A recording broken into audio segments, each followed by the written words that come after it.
this isn't actually my track gear. This is my wife's. This is what the fans down the side use to help you push along when you're not feeling so great. But I really wanted to do that. As you know, the triathlon starts in the swim, but it actually starts way before that. You have to get dressed in the morning. And that generally starts about 3:34 a.m., so it's difficult. So you have to lay everything out. First thing we start with is our tri jersey. As you can tell, not much material on there. The same with the shorts. Once again, not much material there. And to make it even more awkward, there's this lovely pad in there. These are what I call incentive items. These are the incentives to get up and go to the gym in the morning and do the workout because you know you have to wear these for several hours in front of a large quantity of strangers. Luckily, most of them are strangers. You will notice there are small pockets in the back of the shirt, small pockets in the back of the pants and in the side of the pants. These are for fuel. When you're going through the race, you're going to get hungry over several hours of racing, and you want that energy, so this is where you stick your food. Unfortunately, a cheeseburger does not fit in the pocket. When you start the race, you go ahead and start with all this. This is made this way so that you can swim in it, bike in it, and run in it. So there's moderate aspects of each part of the race built into those. You start with this beautiful swim cap. First time I ever wore one of these was in the race. I hate these things. As you can tell, I don't really need one. These are your goggles. The most important thing about the goggles, put them on before the swim cap. That's because the beginning of a triathlon is generally known as the wash tub. You're going to get kicked, hit, everything else, and if the goggles fall out and you have to swim a mile or two without goggles in the water, especially in the ocean, it's not fun. So you put these on underneath.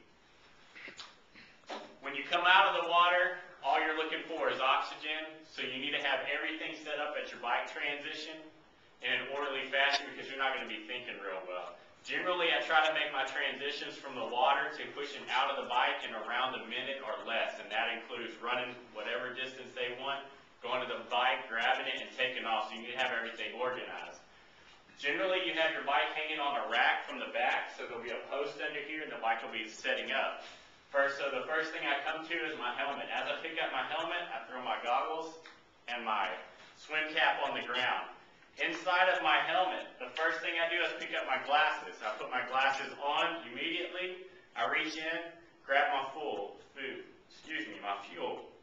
These things taste awful. Don't let anybody tell you anything else. It's like squeezing some bad flavored snot. So you take this and drop it in one of your pockets. This is incentive. Snickers bar.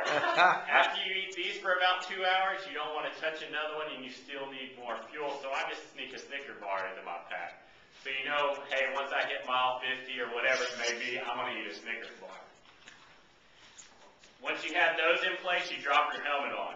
You cannot move your bike from the rack until you have your helmet on, just good safety precautions. You'll notice I never put socks or shoes or anything on. We're still barefoot. Take it off the rack and you run out. Once you get to the bike loading position, you can jump on. You'll see I have rubber bands on my shoes. This is to keep the shoes in the upright position because you run the bike out, you never stop, you just jump onto the bike while you're still pushing it. It gives you momentum, keeps you from slowing down, and if you've ever seen anybody try to walk and run it in these bike shoes, it's not any fun. So that's a little bit of a balancing act. One of the few aspects my wife does not like, in addition to the size of these tires.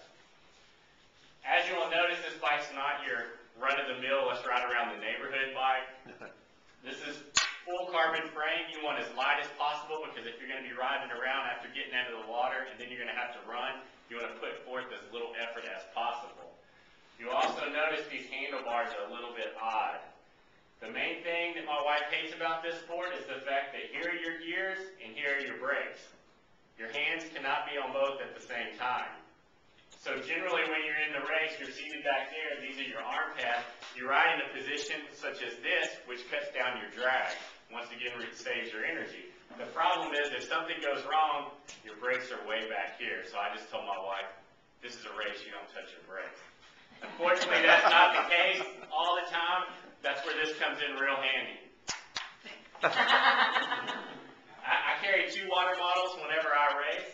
The water bottle down here, I generally keep Gatorade in it, and that's just for the additional calories, just like the food, just gives you some fluid calories.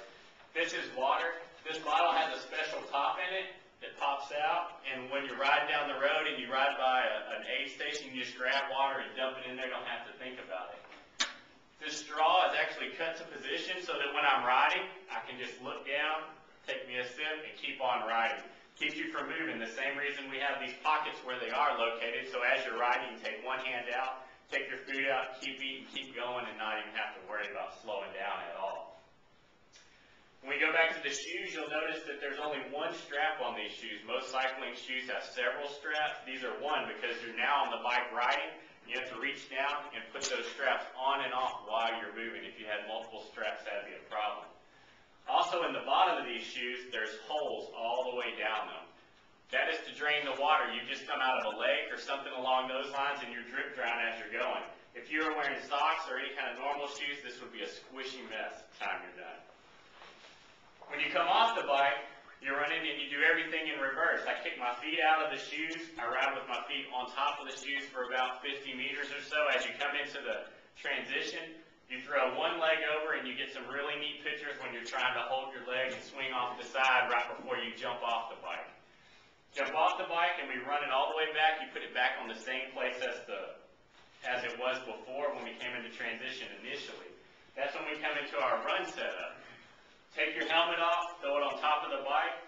I usually reach in and grab my next section of fuel, stick it inside of a pocket. I step into my shoes. You notice these shoes are special. They're full of vents.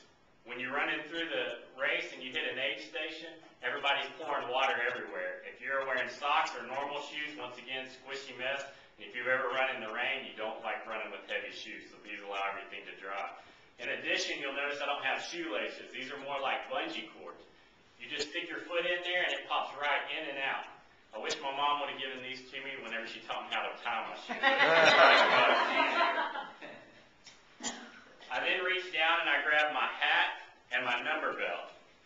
You need a number belt because you don't want to be running through the race trying to pin a number on your shirt and you don't have time to grab another shirt, much less wear 2 shirts while you're running. So this is your number belt. As you're running out of transition, you just pull this over your head. Now you have your number sitting in front of you.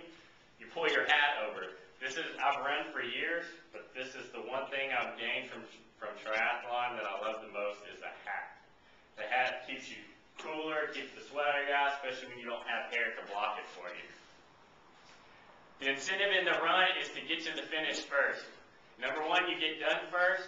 That's the least amount of time you have to endure the pain. Second, that means the line at the massage tent is shorter. You want to get in the short line at the massage tent.